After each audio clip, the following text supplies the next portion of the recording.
உங்களுக்கு ஒரு good news சொல்ல போகிறேன். இந்த பெரியவங்களுக்கு 128 கிலோலேருந்து 86 கிலோ, மொத்தம் எவ்வளவு? 42 கிலோ வெயிட் குறைச்சிருக்கேன்.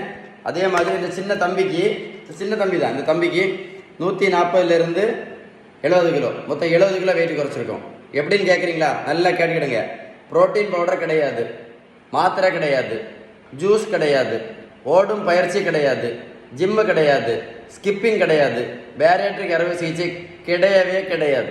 அப்போ எப்படின்னு கேட்குறீங்களா? விகிதம், சரியான வீட்டு உணவு முறை, balanced home food diet chart, அவ்வளோதான். உங்களுக்கு இந்த அடி வயிற்று கொழுப்பை குறைப்பதற்கு ஏதாவது உதவி தேவைப்பட்டால் என்னுடைய வாட்ஸ்அப் நம்பர் 9442407418. இந்த நம்பரை சேவ் பண்ணி வாட்ஸ்அப்பில் ஹாய்னு மெசேஜ் அனுப்புங்க. இந்த வீடியோவை கண்டிப்பாக ஷேர் பண்ணுங்கள். நிறைய பேர் இந்த அடி வயிற்று கொழுப்புனால ஹார்ட் அட்டாக்ல இறந்து போயிட்டே இருக்கிறாங்க. அதனால தான் ஷேர் பண்ண சொல்கிறேன்.